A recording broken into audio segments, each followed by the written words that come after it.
as the National Assembly embarked on another exercise of constitutional amendment. Nigerians have demanded that their votes must truly count and their voices must be heard. They therefore called for real electoral reform, which they argued is crucial for democratic progress.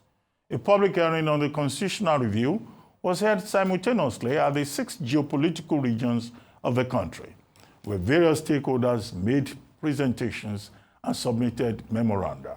The citizens demanded that regional electoral bodies should conduct regional elections as part of electoral reforms, and federal electoral bodies should conduct federal elections. In addition, they suggested that elections should be conducted and transmitted electronically. The stakeholders further called for fiscal federalism, state police, resource control, creation of more states, among others.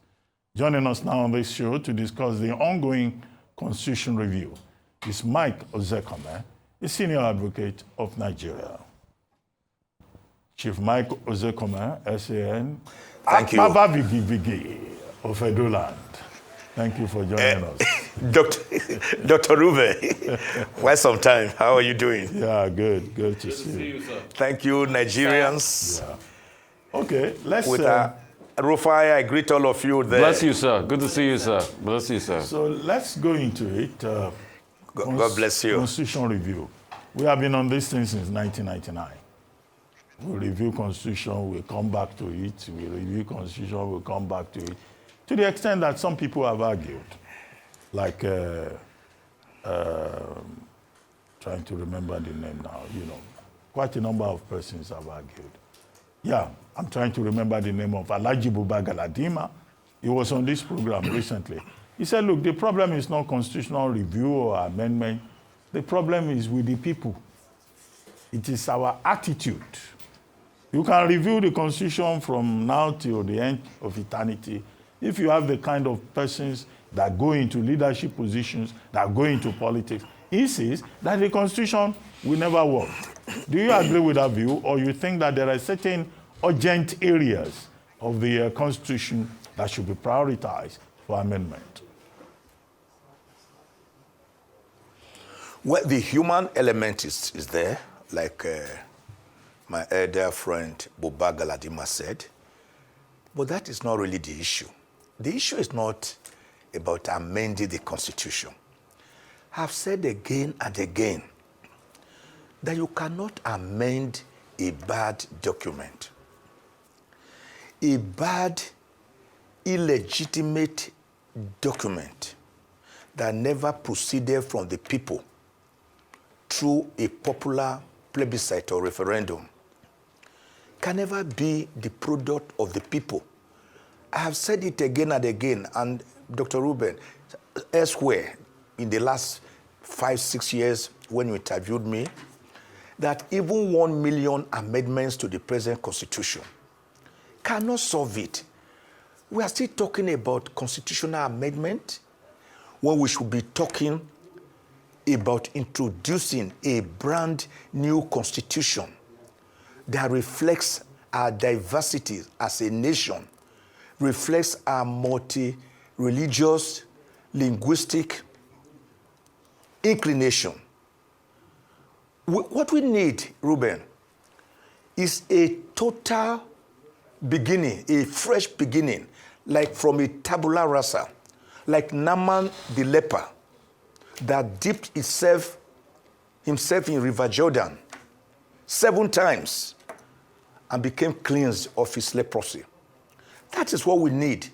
The present Constitution, apart from its original sin, what we call the original sin, like that of Adam, of being a product of a military dicta through the promulgation of Decree number 24 of 1999. Apart from the fact that the Constitution is actually a schedule attached to a decree, which therefore told a lie about itself in its preamble by saying, we, the people of Nigeria, do hereby make and give to ourselves the following Constitution. Apart from that original sin, the present Constitution, no matter the amendments, cannot take us forward. Because one, it operates a unitary system of government, all the provisions, not a federal system of government. Two, it dispossesses the people of their economic, social, political, and cultural rights. Three, it is too heavy. It is too heavy on the side of wastages and leakages, which makes Nigeria today to use about 70 to 80% of our national resources to service recurrent expenditure and public debts, thus leaving only 20 to 30% for capital expenditure. No nation can grow like that. We are not going to grow like that. So when you are talking about a constitution like this being amended, you are really pursuing shadows where you should pursue substance. What, for example, I ask you, are we doing with 109 senators and 360 House of Representative members? Do you know the Senate itself has over 45 committees. Each committee, Ruben Rufai and my sister there, is fully staffed with members, with employees. We have a system where one position has accretions up to 10. Those we have an SSA, Senior Special Assistant, after a special advisor, Senior Special Assistant, then Special Assistant, then Personal Assistant. Do you know how many ministries we are operating? Well over 40 ministries. Take, for example, the Ministry of Agriculture, which has up to 13 technical departments. 11 of them are strewn across the 36 states of Nigeria and FCTC. This ministry that got a lot of money allocated to it in the present budget has permanent secretaries, directors, particularly directors all over Nigeria. A Ministry of Agriculture that some weeks ago called for prayers. They call for prayers against hunger, against famine. Okay, sir. Do they operate even a fish pond? Okay. Do they operate one? Do they operate Okay, one acre, one plot of land? Do they maintain? Yes. Okay, so sir. Those are the wastages we are talking about. Those are certainly significant. That this present wastages. constitution Yes. cannot solve. Right. Yeah. Now, on a lighter note, I saw videos of you dancing this weekend. I didn't know you had such impeccable dance steps at your friend's event. But to the serious matters at hand. Yes, some of my hobbies. Some of my hobbies. I dance a lot. I love dancing and singing. I think you and Rufai could actually do a dance-off. But back to the Constitution. Now, some people are saying that, I understand your position, because you're saying, let's throw the whole thing out, let's start again. But the problem with that is that we'll find ourselves in another couple of decades with a group of people who are going to say that the new Constitution that was created was reflective of the elites that were in power at the time. And we'll now begin a system like what they have, I believe it's in France, where you see that every 2 decades or 3 decades or so, there's an entirely new constitution. It creates a lot of instability in the political space, and it's expensive. So my question to you is that, yes, idealistically and theoretically speaking, one would want to say, let's throw away the whole thing and let's start again. But practically speaking, is this not a precedent for us to start saying that when a new group comes along, they'll feel that this constitution didn't reflect their interests, and instead of doing the natural thing, which is to do the amendments and the referendums and so forth, they'll throw that out, and the process continues and continues, and it will turn into a jamboree, as some people are concerned about. Are you not worried about that precedent that is set by, creating an entirely new constitution? No, when we get it right, my dear sister, there will be no question of amending and amending or starting afresh. Let me tell you, the American Constitution came into being in 1787. Till date, it has only 27 amendments. And the whole Constitution is just about 7,591 words with 27 amendments. Do you know why? Because the Constitution was a deliberate product of the people, emanating from the people, enjoying their legitimacy. In 1787, some American confederates, under their Articles of Confederacy, decided to meet in Pennsylvania, Philadelphia. They felt that their center was too weak, while the regions were too powerful. They decided to have a more perfect union. So between May 25, 1787, and September 17, they met in Philadelphia, where they agreed on certain inalienable articles of association, of faith. It was a conference or a convention presided over by Washington, who later became the first president of America, and after whom Washington, D.C. is named. You had great people like John Jay, Abraham Lincoln, people, Alexander Hamilton, Madison. Now, they decided that they needed a federal setup for their plurality. Nigeria, mind you, is a plural society that can only be governed by a constitution that is federalist. It was at that constitution that the convention that Americans agreed on a federal system of government, on a presidential system of government, on separation of powers among the three tiers of government, legislature, executive, and judiciary, which was modeled after a doctrine earlier propounded in 1748 by Baron de Montesquieu, a great French philosopher. 39 of the 50 confederates that attended that conference, that convention, signed the new constitution after it was subjected to a referendum of the people. So what am I saying? For a constitution to enjoy the legitimacy of the people and become autochthonous, homegrown, owned by the people, it must enjoy a referendum, as was done on 10th August 1963 by Midwesterners to excise themselves from Western region. It was done in Kenya. And in 1996, it was done in South Africa. It has been done in Bangladesh, Eritrea. It has been done in Iraq, in Iran. It has been done in Egypt, Tunisia. So the question, and many countries, even Brexit, even the UK, when they wanted to determine whether they are going to stay in the European Union or not, they did Brexit.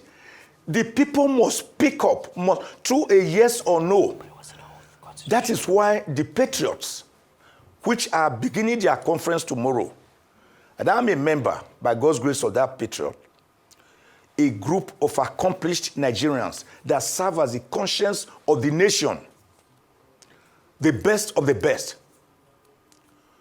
comprising of elder statesmen and elder stateswomen, led by Chief Emeka Anyauku, GCON, former Secretary General of the Commonwealth of Nations, who at 91 is still struggling to give us a better Nigeria. A person who was Secretary General of 2.5 billion, 57 nation countries across the world. Before him, we had Professor Nwabueze, unarguably the most outstanding constitutional lawyer to have emerged from the soil of Africa. And before him, Chief F.R.A. Williams, Timidi Law, a man that was generously endowed in physique and in brain. We are meeting from tomorrow. And I can tell you that one of the things we are trying to push forward is to depart from this expensive, very wasteful presidential system of government that we took after America and go back to the pre-January 15, 1966 parliamentary system of government that we operated, such as we have in the UK, in Canada, in Australia, in New Zealand, in Germany. Why? Because it is more aggregative. While the presidential system is majoritarian, winner takes all. But in a parliamentary system of government, it is the political party that goes around campaigning, not individuals spending billions. Of course, the next election is going to be about trillions. I can assure you, not billions. Political party goes about selling its program, its manifesto. And when they get to the center, at the center to form a parliament, it is the party with majority that forms the government. And in forming the government, the prime minister emerges from the party with majority. And all the ministers are again appointed from the parliamentarians themselves. So the whole cabinet, including the prime minister, are responsible to parliament. And once they pass a vote of no confidence, the prime minister goes away. And at the lower level, at the regional level, you will have premier. So we are thinking that the present 6 geopolitical zones should be made subnational groups that can give us a better federal system of government. Okay, Dr. Ozekhome, you know me to be a very big realist. It would be the height of delusion to think that a rubber-stamped National Assembly will do a constitutional reform that will change from a presidential system that a lot of them have benefited for to a parliamentary system. It will be the height of delusion, not this National Assembly. They might decide to surprise me, but not this National Assembly. But I like to look for low-hanging fruits. How can we quickly happen electoral reforms? Because see, I keep touting this fear. If we don't have electoral reforms in 2027, what happened in 2023 will easily happen. How can we push that all those INEC guidelines that they said was not justiciable in the last election, after the election, we can make them laws? Quick wins on electoral reform. At least if you can push that before the next elections. Because I even doubt, we're already in 2025, half year. If they do the Rigma rule, push the bill for 2026, we might have the debacle like President Buhari, where he kept on saying they didn't put East properly and was, and was turning us back and forth in 2019 to sign electoral reforms. So the viability of a president signing electoral reforms in an election he will participate in is very low already. How can we push for those electoral reforms? Let's start with that low-hanging fruit. I do not always believe in low-hanging fruits, because low-hanging fruits many a time get rotten because they are low-hanging and they are cheap to get. I prefer to go the hard, narrow path that gives us what late Chief K. Umbadiwe calls national resurgimento, national rebirth. So to answer that question first, I will say for the National Assembly to enact a law to pass an act of the National Assembly amending the present Electoral Act of 2022. It's not a big deal. They have all seen the problems we saw, beavers, electronic voting, and the rest that were the Supreme Court said were not reflected statutorily, that they were just more like mere words. What is difficult, if they are really representing the people and they want an electoral system that is as clean as a whistle, what is difficult in amending that? But Rufai, you know why I said I do not want to go? We are not trying to go for that low-hanging fruit. It's easier. You can sit down and pluck it. But you see, it was Albert Einstein, the father of relativity, a great physicist, who once told us that you do not solve a problem by using the same method by which the problem was created. His principle of relativity was what gave birth to the first atomic bomb that was used in destroying the twin cities of Hiroshima and Nagasaki of Japan during the Second World War. Albert Einstein made that very clear. And Hippocrates, the father of medicine, whose Hippocratic oath is taken till date by aspiring medical doctors, he once told us that desperate diseases require desperate remedies. So if we have seen, Rufai, that the road we have been going is leading us to no destination, is leading us to poverty, to disintegration, to lack of communal harmony, to interreligious crisis, must we continue on that path to perdition? I say no. Don't forget, Rufai, that this is not our first constitutional attempt. The best constitution we have had so far was the 1963 constitution, which is why the patriots are clamoring that the product of the 1963 constitution, the 2014 National Conference, attended by 492 delegates from across Nigeria, that agreed on over 600 recommendations. Then the present work of the National Assembly, both the Senate and House of Representatives, will not go in vain. Then memorandum, interventions, civil society, confederating units, ethnic nationalities. When we put all this together, we can now set up something like a national referendum commission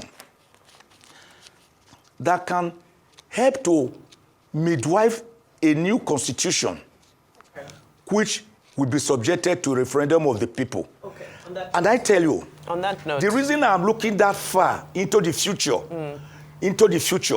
is that we had the 2022 Clifford Constitution, the 1946 Arthur Richards Constitution, the 1951 McPherson Constitution, which started a little of federalism, and then the 1954 Literary Constitution that gave us full federalism at 3 regions. Okay, so, then, right. before the 1960 Independence Constitution, 1963 Republican Constitution, and all the other constitutions of 1979, 1989, 1999, okay, we have not got it right. Yeah. Because we are looking at the issue superficially. Okay. Our structure is fundamentally flawed. All right, on it that cannot note, unite us. It cannot take us to El Dorado. Thank you so much for your powerful insights this morning. Of course, we continue to follow this process and we hope for the best outcome for all Nigerians.